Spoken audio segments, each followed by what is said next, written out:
Seated events can increase to 300-person capacity if all guests are vaccinated. Metro station entrance could be placed within Maltese shopping malls. And Malta's Environment Minister clarifies why Cedar Promenade trees had to be uprooted. All this and more on Lovin Daily.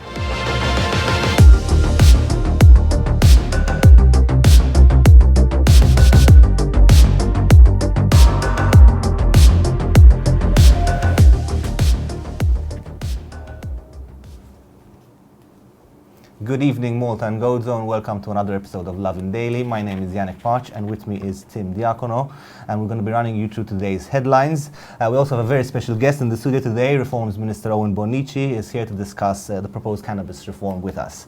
Before we jump into today's stories, a quick reminder to vote for the people who helped you get through the pandemic, the people who made you laugh, cry and inspired you on social media. Voting for the Lovin Malta's social media awards powered by Dragonara Casinos are open till Monday. Over 70,000 votes have been cast so far, so make sure you also add your votes to them.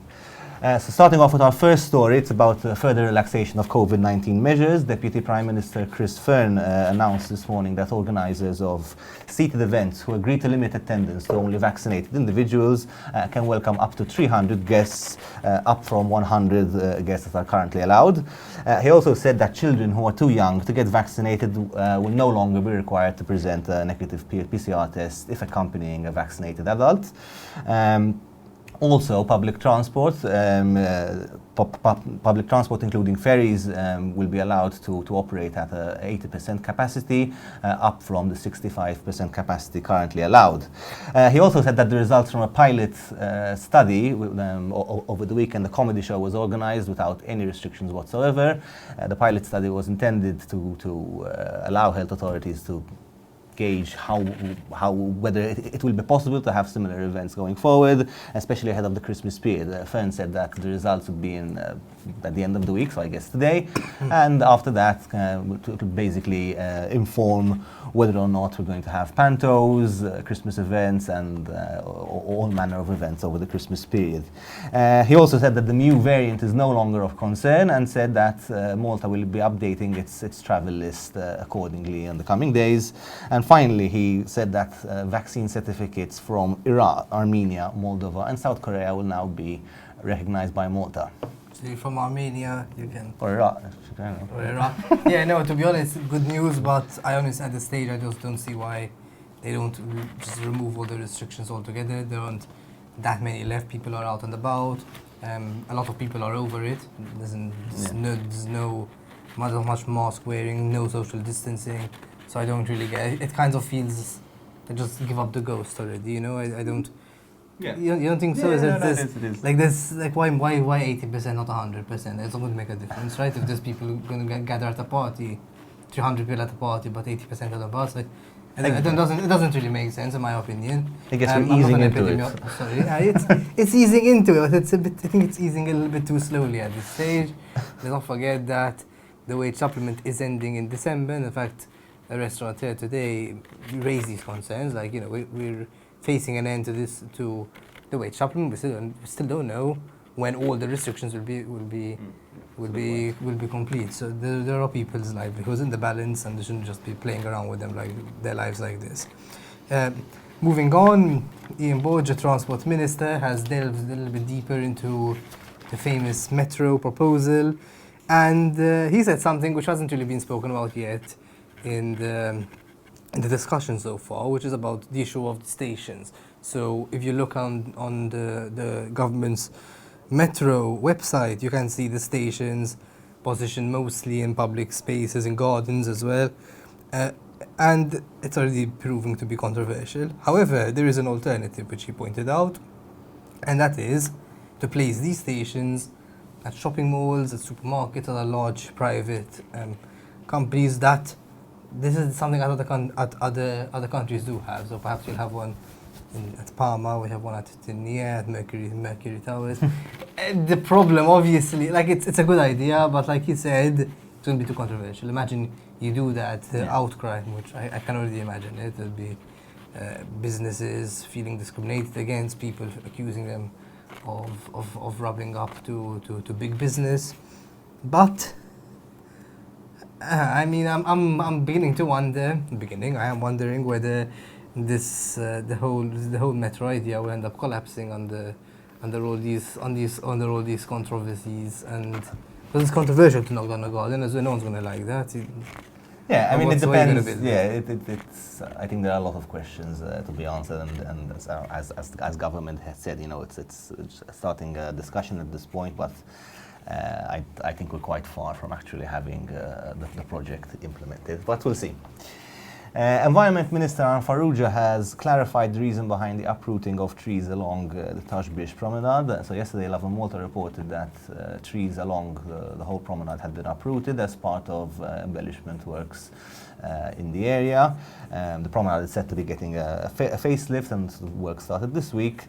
However, residents and sort of passers-by were shocked when they woke up yesterday morning and found that all the trees had been uprooted.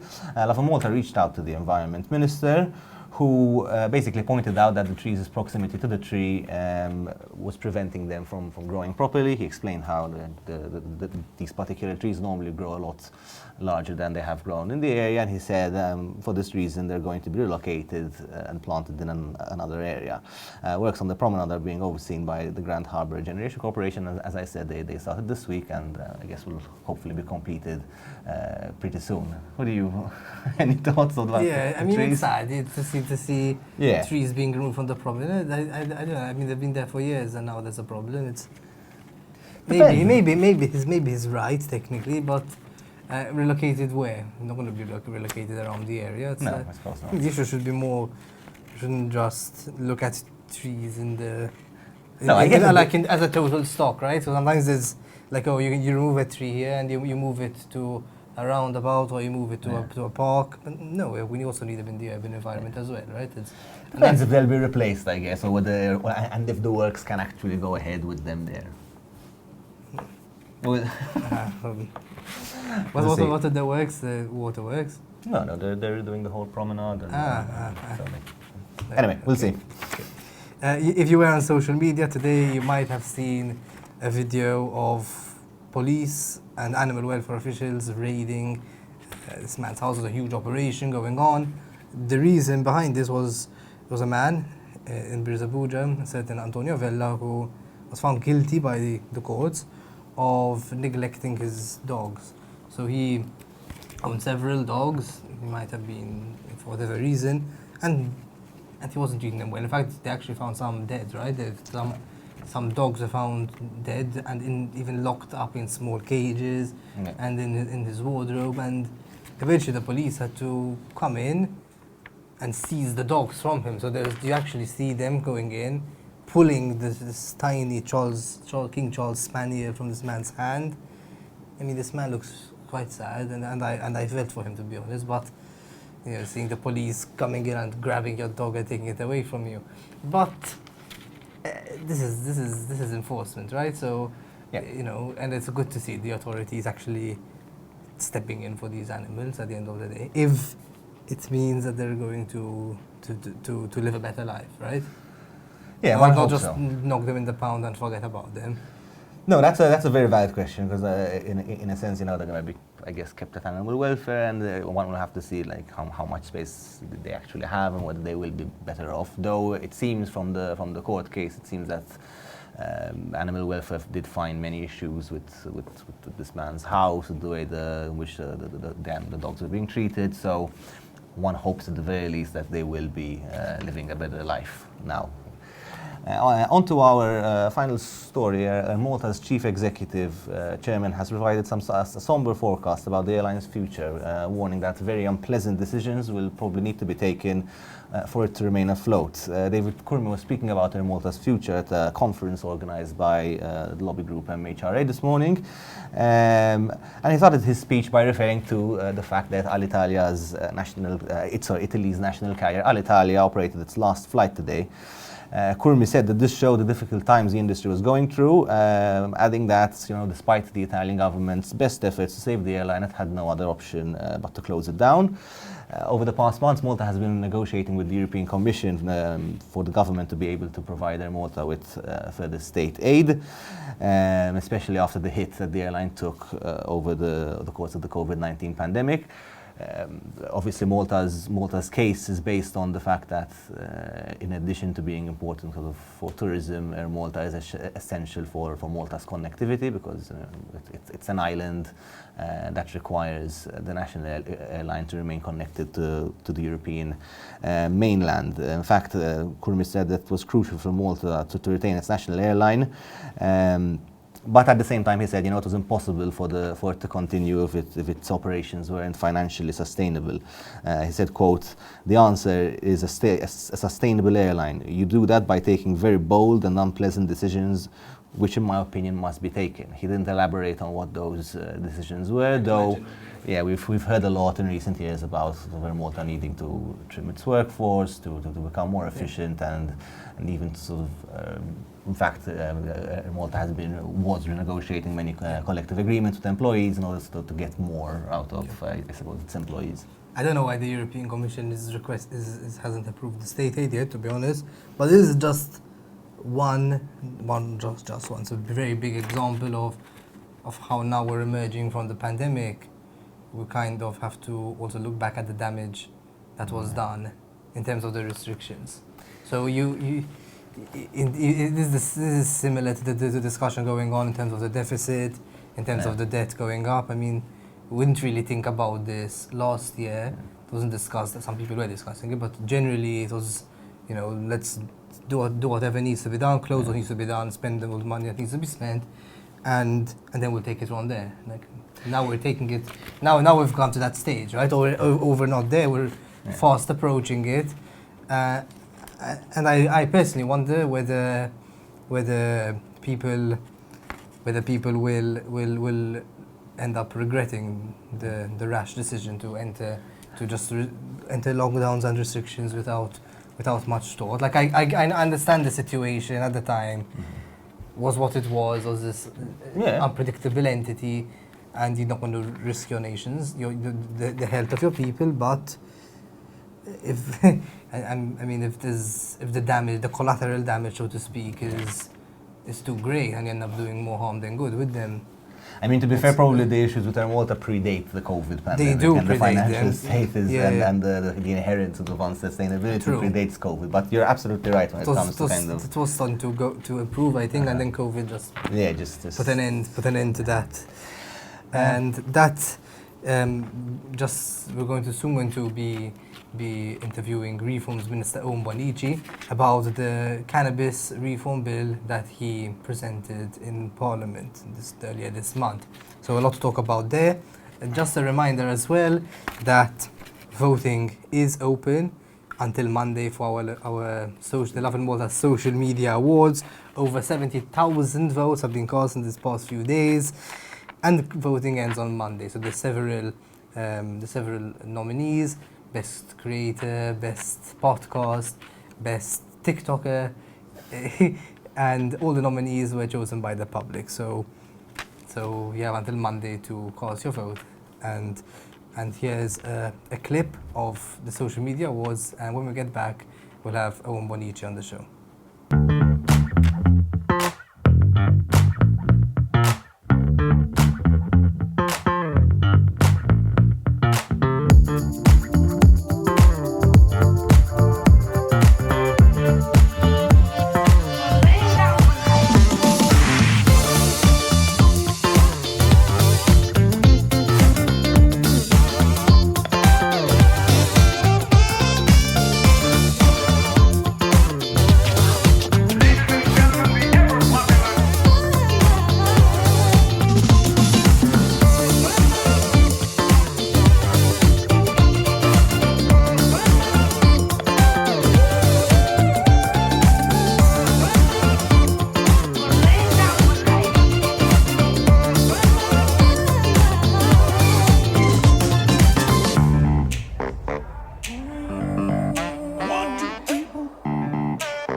Welcome back to Lovin Daily. With me now is Owen Bonnici, Minister for Reforms.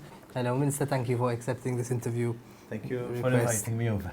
So, you recently published a cannabis reform bill. Has been long awaited by several people in the cannabis community. However, you've said yourself on more than one occasion that you never smoked a joint in your life. Not even a cigarette, right? In my life, In your life. once or twice I smoked a cigarette, but when I was young, I suffered a lot from asthma. My father used to wake me up in the middle of the night, taking me to Paula to get they used to put something on my face. The oxygen to be able to breathe. That was a bit traumatic. So when I grew up, I wasn't really, I was a bit averse to smoking. I smoked a cigarette every now and then when I was in my university days, but that's pretty much it. But yeah, but a joint never. No, I Okay. never. I never smoked a joint. No. Okay, so now you've worked on this bill, and you obviously had to meet quite a few lobby groups and consulted a few people while working on it. Has your perception changed in any way of cannabis users? I've always believed that people who smoke cannabis shouldn't be treated, as if they were criminals. My position is that people who actually make use of drugs should be given assistance to kick the habit, and that's why back in 2015 I had pushed forward this idea of not treating people as criminals, but from the perspective of public health. With regards to cannabis, I believe one has to make a distinction between cannabis and other drugs. So, I believe that people, making responsible use of cannabis shouldn't be treated as if they were criminals. That's for sure. And I have many friends who occasionally, smoke a joint or two. And they're fine in their everyday lives, right? They're not seeking help from organizations. I believe that I know a lot of respectable people, who make responsible use of cannabis, and they lead a very good life, and they're my friends. These friends, they're not in cabinet as well by any chance. No, right? I don't know. Although I think there are some members who have said, that when they were younger, they made use of cannabis. Yeah. So there were two or three MPs. Okay. There's a lot of excitement about this bill, but there are also a lot of questions that need to be clarified. So the bill proposes cannabis associations. Yeah. So first of all, why is it a cannabis association and not a social club? What's the difference between? Because in my mind there is a difference between an association and a club. A club, there's this idea of going in a club, sitting down, having a drink, smoking. That's my idea of a club. We're not going to use that model. We're going to use a model where you go in an outlet which is run by a non-profit NGO, which has to be registered, and you obtain the cannabis and you walk out, basically. Okay. So it's not. You're not going to be able to socialize inside. You can't go inside. You can. Of course, you can speak to people. You can have a glass of water or Coke. You can. There will be But alcohol cannot be served there. Okay, alcohol. Food. What about food? Can they serve food? There's nothing in the law which prohibits. If you want to buy a sandwich or something. But the idea is not to stay there and socialize. The idea is to pick the cannabis and go home, walk out. Okay, so it's not going to be like a place for people to just gather with their friends, that's why we're saying Bob Marley playing in the background. That's why we're saying it's an outlet. An outlet is an outlet, right? You go there, you pick your stuff, and you go home. A social club, gives me the idea, at least for me, that you go there and hang out with your friends. But you're not preventing people from socializing there. Oh, okay. Exactly.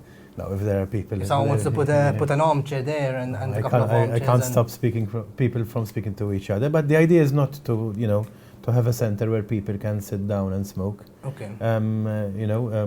We have proposal is that you cannot smoke in public, and you can smoke, of course, at home. So why are the bill says the associations must be non-profit?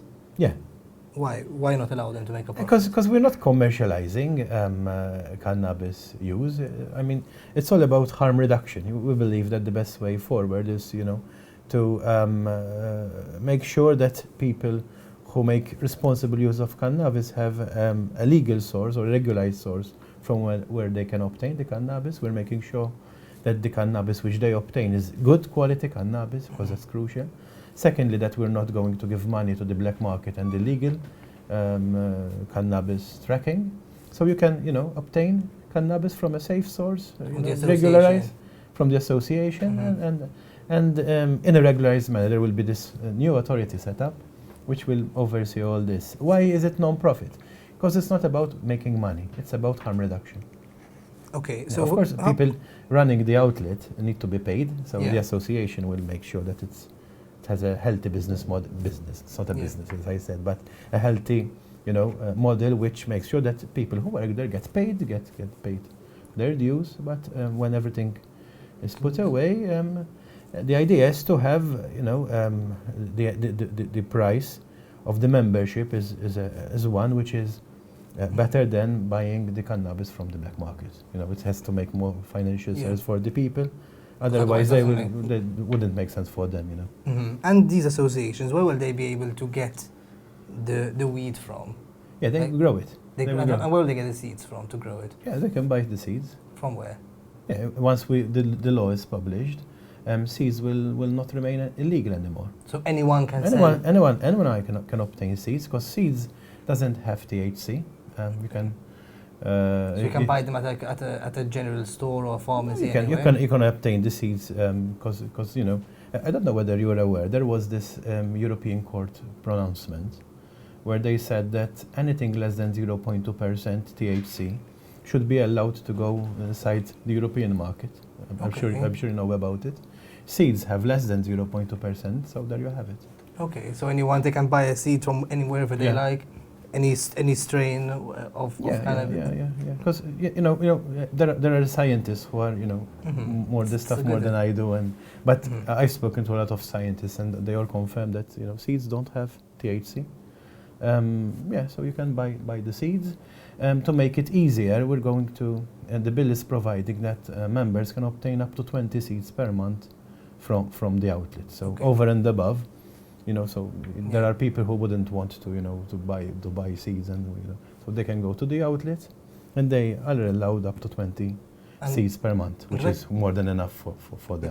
It should be, although it's not that easy to grow a plant. There were people who told me, well, we should not give seeds. You should give plantlets, small plants, so that there was people who told me this idea. So where can they grow the cannabis? Does have to be in like a private garden attached to the association, or can it be anywhere they want? What we did was that they have to sit down with the authority and organize the way they're going to work with the authority. We were a bit flexible because we can understand that there are cases and cases. You can have outlets which are they might have a place where they can grow cannabis adjacent to the place, and you can have places which would not have this possibility. So you have to agree on the method of transport as well, because we are very concerned, about. I don't know whether you know that in Europe they are very concerned with protecting those clubs in terms of protection against criminal activity. Yeah, because they would have. Cannabis there, and they want to make sure that everything is safe. Yeah, fair enough. So who can set up a cannabis association? Anyone? Anyone. It's the same thing as if you're making an NGO. You have to organize yourself. You have to apply the rules of democracy. So if I want to set one up, what do I do? You simply register one with the NGO organizations, with the voluntary organizations. And then you have to apply with the new authority for a license. So you're going to basically have to register as an NGO? Yeah. It has to be, it's a very leftist way how to look at it. It sounds like it. So you register as an NGO. Yeah, you have to have a president, a secretary, Okay. And the treasurer. Yeah. Okay, it has to be a democratic setup. But then after getting registered, in this case, it's not an issue of money talks. It's you have to be. And can an existing NGO also decide to set up an association? Course, yes, so, for example, if a band club wants to say, look, I want to use my premises. I've spoken to Relief, for instance. I'm sure they would be interested to set up, and they're very interested in that. All they need is, I'm sure they are registered already. Yeah. What they need is to obtain the license from the authority. If there are other entities interested, yeah, they can come forward. Of course, there are requirements. The law sets requirements to make sure that the people involved are people with clean conduct, police conduct. They have to be people of good repute. But that's pretty much it. They have to be adults. Minors are not allowed there. Just to clarify, also, Yeah. if you've previously been convicted for cannabis possession, you'll still be allowed to do so because Yeah. your record will now be expunged. Yes, with a very So- simple procedure. So if there is anyone who has, had experience in court due to possession of less than 7 grams, all he needs to do is to write a letter to the, right now, Commissioner of the Police. Eventually, when the conduct certificate is passed to the Justice Department, And can I turn my home into an association if I have space at home? You can tell whether you can tell your home. Well, of course, there is the requirement that it has not to. It cannot be near a youth club or a school or a place frequented by youths. It cannot cause, adverse effect on neighbors. But apart from that, it's really a licensing issue. Okay, Yeah. just stop you over there. It can't Yeah. cause adverse effects on neighbors. Yeah. So what's an adverse effect? So Yeah. if you have a balcony and you say I want to grow my plant over here, and my neighbor sees it, No.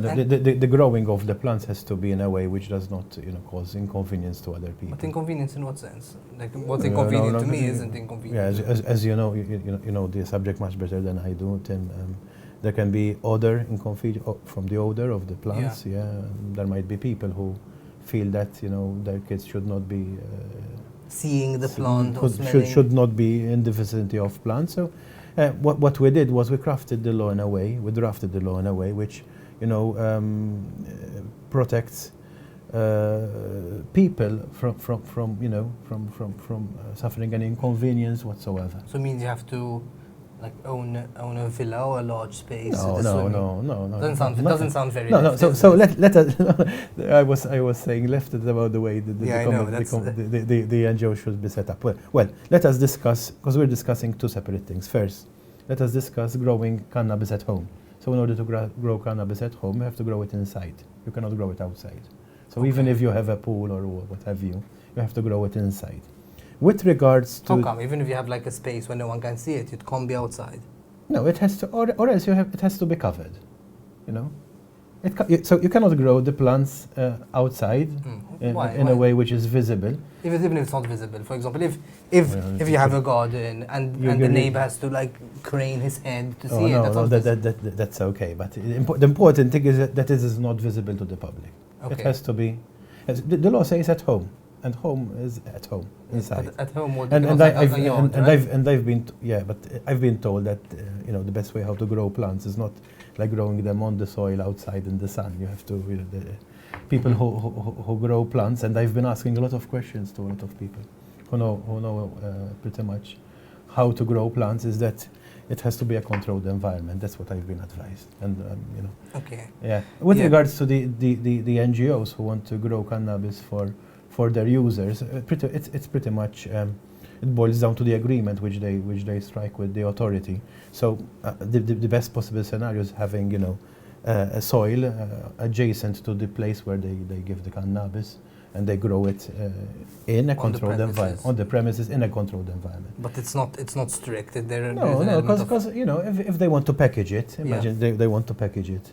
So the people involved in packaging have to obtain a permit to be able to, make that work with the authority. So the authority will be given a lot of authority to do this. One of the points in the bill is that the associations aren't allowed to market themselves at all. They can't even have a sign outside with the name of the cannabis association. Why? What's the because the idea is that we don't. What's the point? It's all about harm reduction. We're not commercializing a product here. It's about harm reduction. It's not commercial. It's promoting it, right? So people know it exists. Yeah, but we went to the route that you cannot, market your premises At all? At all, no. So you can't even have a Facebook page saying like that it exists. That you have an NGO? That I have an NGO that has a cannabis association. Oh, of course you can, yeah. But the idea is not to turn it into a marketing venture, That's the idea. Because it's about... But what's the limit though? So as in you can't have a sign outside. No, you cannot say, listen, cannabis is sold here. We're But how will people know what it is then? So imagine the outlet, Yeah. because you have members registered with that association, Okay. and the association would write to the members and tell them, listen, this is where you can pick up your cannabis. Okay. Yeah, okay. they would know, of course. Okay. But the idea is not. And how will the members know before they become members that this association exists? How would they? The association can say, listen, I'm an association which is registered under the law.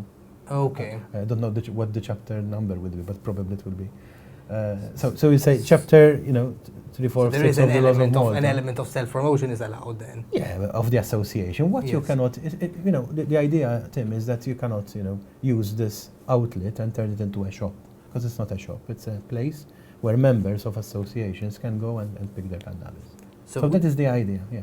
So we spoke to some businessmen who set up social clubs in Spain, Barcelona. Okay. And they said that, look, the bill mentions regulation about the packaging, about the design, right? That the design and the shape of the package in which cannabis will be distributed to members must be approved by the Cannabis Authority. Yeah. I'm saying this is like just excess bureaucracy, there's no point in it. So what's the reasoning behind? So it makes life easier for everyone. So the authority would know that this product is being distributed in this package. It makes sense for everyone. Why? Even What was the difference if it's in a like No, what's the problem? Don't take it to extremes. I mean, what we're saying is, well, if you're going to package the product in this color and shape, let us know so that even in terms of enforcement, it would make life much easier, for everyone. So that everyone knows where they got the cannabis from. It makes life much more easier for everyone. So if we know that, listen, this is a package which is approved by the authority, and the cannabis is being provided in that particular package. What are going to be? It's not a do or die thing. I mean, it's No, but it's, I got they're going it's, to be a, it's a very very very minor detail, but it makes sense if if the authority would know that this outlet is distributing cannabis in this particular packaging. Okay, but just to clarify, though, are there going to be guidelines on the packaging? No. Saying like if someone wants to have a package with four cannabis leaves on it. All we're saying, just inform us of the packaging so that it makes life much more easy for everyone. Okay, so just I'm pretty sure that once the law kicks into effect and people start making use of this law, everything will fall into place. So just going back a bit to home smoking. Okay. So the bill says that, correct me if I'm wrong, but you can't smoke cannabis at home if there are children inside. No. Now, if you're like, what was it? If you're a parent, and you cannot allow kids, you cannot allow the cannabis to be in the vicinity of minors. So if you're in, all right, but if you have, for example, you're a parent, you have your own bedroom. Yeah. Your child's asleep. Yeah. You say, I want to relax. Yeah. I want to smoke a joint. Yeah. You're allowed, Yes. even if the child is in the house. Yes. Okay, because he's What not. you can't do is smoke in front of him, or leave the cannabis on the kitchen table and the kid is doing his homework. Okay, but there's no. We have to be responsible now. Yeah, but there's no. But I wouldn't. But I know how it is sometimes that the law ends up getting over complicated, and the police will end up like looking. No, absolutely. That's absolutely not the idea. The idea is, that if you're smoking, cannabis, don't smoke it in front of your kids. Okay. But if the kid is not there, for example, if he's asleep, you can smoke it. or is out, yeah. But you can't keep it lying, around, where kids can pick it up. Okay. I mean, it's basic stuff. So let's talk a bit about the cannabis. I would do the same with whiskey and cigarettes and stuff. I mean, I'm not saying anything out of this world. Okay, obviously, yeah, fair enough. Yeah. Let's just talk a bit about the Cannabis Authority. So, it's one of the crucial points in this bill, as I see it, is who's going to lead this authority, who's going to be the CEO, and who's going to be a chairman as well. Yeah. So obviously I'm going to ask you who you're planning to appoint, but what values are you looking for in the person who will end up leading this authority? The value I'm looking, there will be a non-executive chairman or a chairperson actually, and the CEO. With regards to the non-executive chairperson, I would want someone with experience who has, built entities before, and who knows how to run an entity, because it is crucial, because we're building something from scratch. I've been through it when years ago we have constructed LESA out of nothing. There was no LESA. We have created it out of nothing. And, I've learned some lessons there. And you need, people who deliver. With regards to the CEO, I would go for someone with some scientific background, who is well versed in science more than anything else, and who's prepared to pull down the walls of bureaucracy, because there will be a lot of bureaucracy involved. Yeah, and we need to break it down. I'm sure that the commerce people would have some questions to ask us. Yeah. People involved in medical scene. So we need to convince people when pull down the walls, and we will do that. Is it a plus or minus if this person is in favor of legalization himself? I don't know. I don't see a person who is against, this bill would have the heart in it. But that's a way. As long as a person, is committed to implement the bill, that's what I'm looking for. I can't a priori exclude people. So not someone like on the basis of Anthony Serracino and Glot from the Medicines Professor Authority. is a very big friend of mine. I like the guy. He's amazing. He's not a fan of cannabis reform, though. I don't know, because he's doing amazing stuff on the medical cannabis scene. He has some concerns. He gave me good advice, to be honest. I love the guy. He's such a gentleman. He's a nice person to be with, and I like the guy. Okay. What more can I say? I don't see him to be CEO, because I think CEO you would need someone. So he's doing a fantastic job at the Medicines Authority. That's one thing, and they won't allow him to leave for sure. But I would like to. He would give us good advice for sure. And this person, just to clarify, will he have to be approved by Parliament before he just decide? No, that's not. Okay. There's no need to approve the CEO through Parliament, but we're going for a good person, for sure. So, with a strong background. Do you have an idea yet how many people this authority will employ?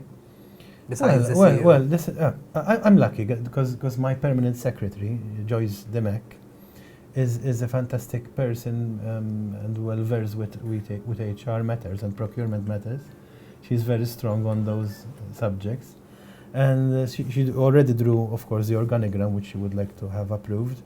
And we're seeing that it will be, it has to have human resources to be how able many? to I mean, move not an exact number, but no, like I'm not in position to say. Not Right. 100 I'm not people. in a position to say right now, but we need. Okay. We need. So- We've set up a whole organigram, and we need this authority to function. So- We're going to go for it incrementally, of course. We cannot expect a big bang approach, but we need to hit the ground running. So what the authority, what will it do every day? Like what will be an average day that you envisage for this new cannabis authority? That's a nice question. It will have essentially two main functions. Firstly, the main function is to regulate associations. So it has to make sure that the associations are following the letters of the law. So, for instance, you can only have 500 members. You can only have 500 grams of cannabis in the outlet.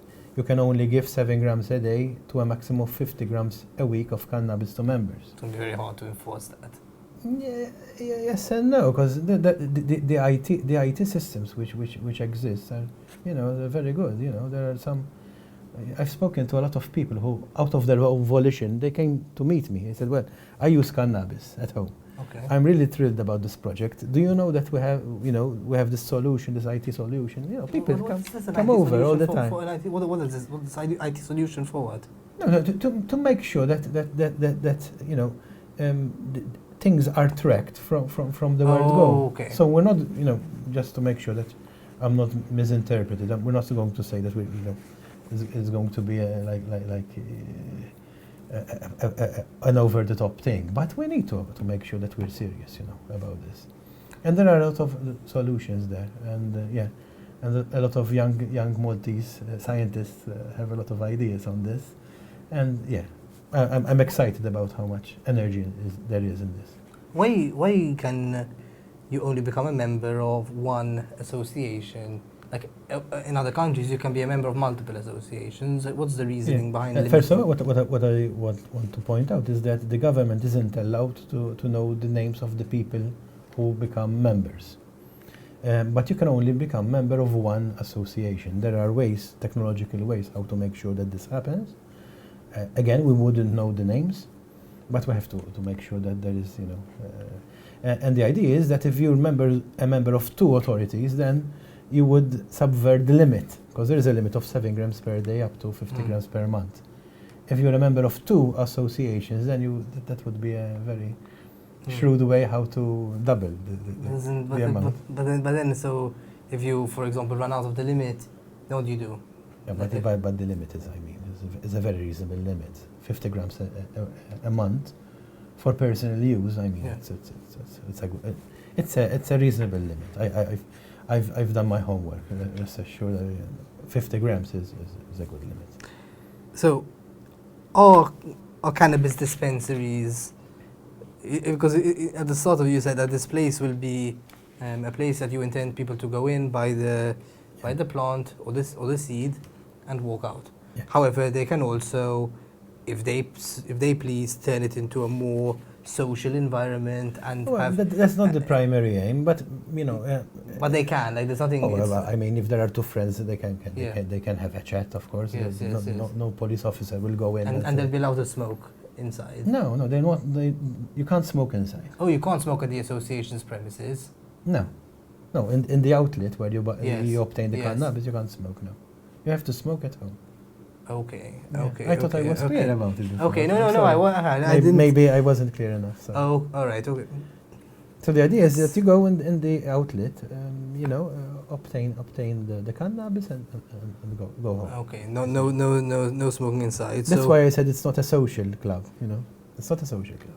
Is there any chance? It sounds more like a dispensary in a sense. Yeah, well, you obtain a legal way how to obtain the cannabis. Yeah. And coffee shops. Is there any chance that coffee shops, as well as cafeteria, the type we see in the Netherlands mostly, is there any chance that this law will be extended to allow them? To be honest, I've been reading a lot of things about the Netherlands, both in favor and against. What I know for sure is that up until recently they weren't very happy with the way things were going. In fact, they changed the system and reformed it completely. So that is why we chose this method, where you actually go there, you obtain the cannabis, which is allowed to you according to your membership, and then you go home. Just out of curiosity's sake, which you studied quite a few countries, regimes. I would suppose. Which is your favorite personally? My favorite? Yes, besides the one you're proposing, of all the other countries I'm going to answer you in a different way. I think Europe needs to do something about it, because, Europe really needs to adjourn the legal framework. The European framework on a whole EU basis, I'm saying. Because you have countries who are, taking the initiative. There are some 6 countries in Europe which took some initiative. Malta is proposing a much more honest deal, if I have to describe it that way, because in other countries they use the tolerance policy. So it's not written in the law, you won't find it, because I've checked. But you say, but the police tolerates. Yeah, we didn't do that. We wrote it down. It's written in the law that you can actually do this and you can't do that. So I think it's more up front, But I think the European continent has to, do something about it. It would make such an improvement if harm reduction was adopted on a European level. Whoa, that would be remarkable. To make it easier for everyone. Yeah, because I really believe in harm reduction, and it would make a lot of good. So does the there is a whole debate in Germany right now. I'm sure you followed it. Yes, it's a fantastic and in debate. Italy as well. In Italy decided to change the law to allow that you can grow 4 plants at home. That's pretty much it. But the proposal was very, very, very succinct. But Germany has a whole debate going on. It's fantastic. And I would really love to have a whole European debate about it. So we have directives on everything. Why not on this? You know, Yeah, good to make point. it possible that harm reduction is the order of the day. I would suspect maybe one of the reasons would be that there are a number of treaties, Yeah. and in fact, Yeah.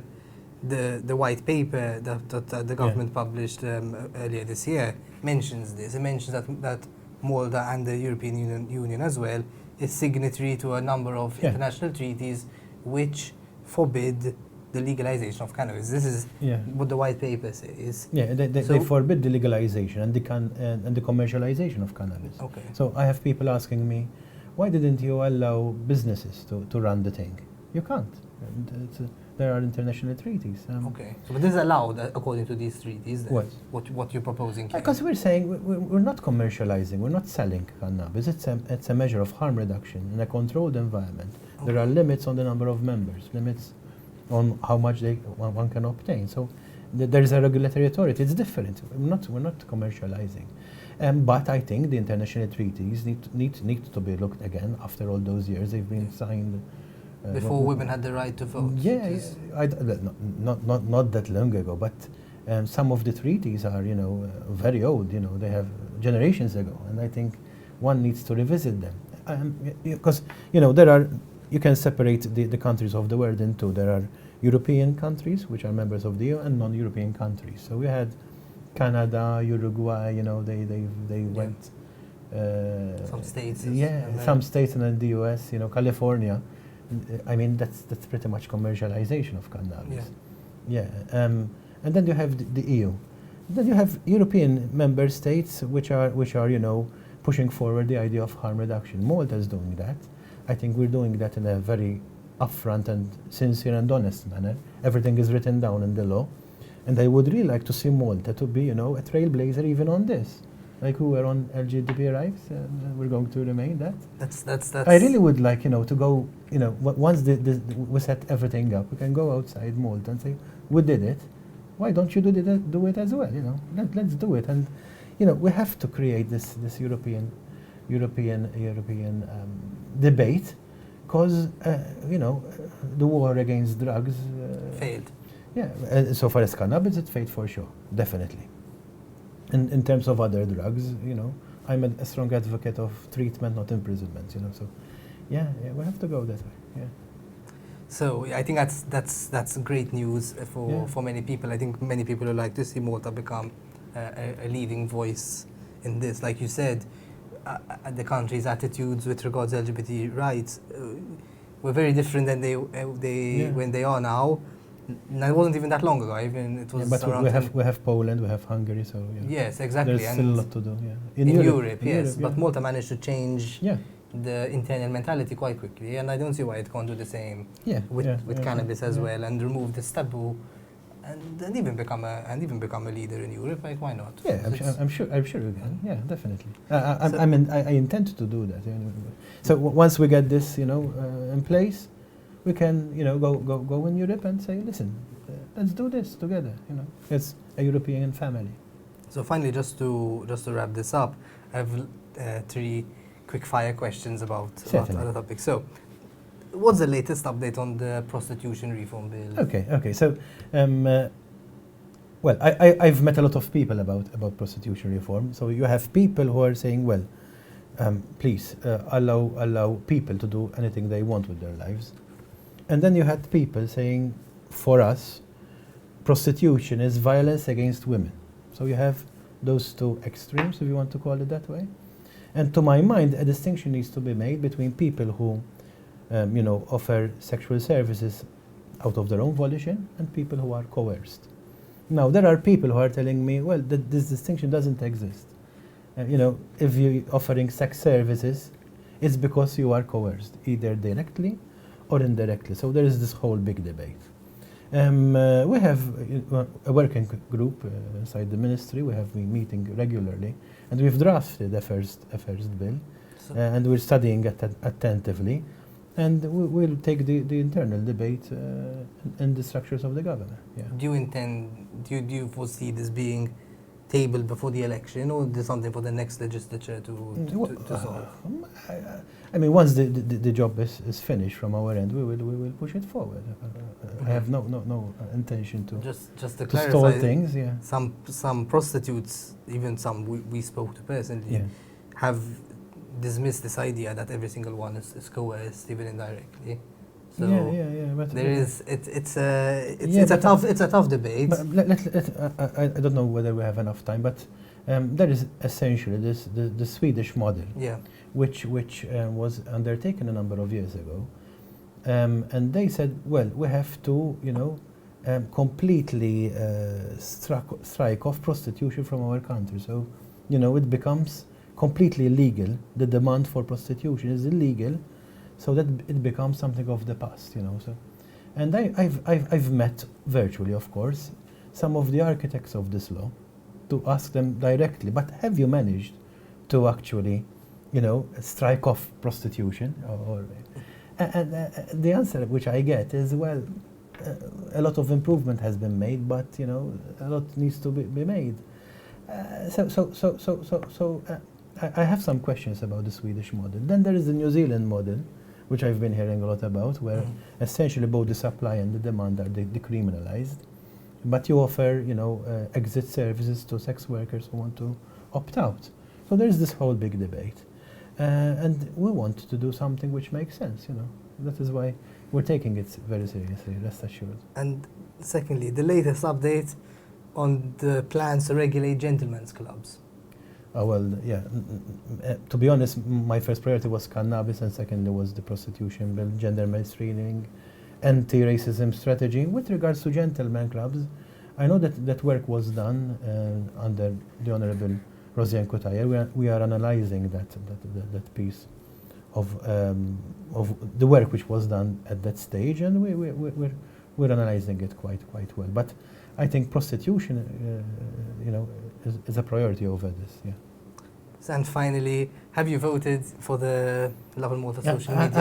I am afraid I haven't voted. So am I still? Yes, time? you're still in time. You have until Monday to vote. There's some which I Okay. think will be right up your alley. There's best innovation, which is fantastic. very interesting. Okay. Best cause, best satire. Best satire. Yeah. Okay. To pick your basically your favorite social media creators and leaders and thinkers in this country. Minister Bonnici, Thank you. it's been a pleasure. Thank you so much for accepting this interview on Lovin Malta, for being with us this evening. That's all for us today. Thank you for tuning in, and have an evening full of loving.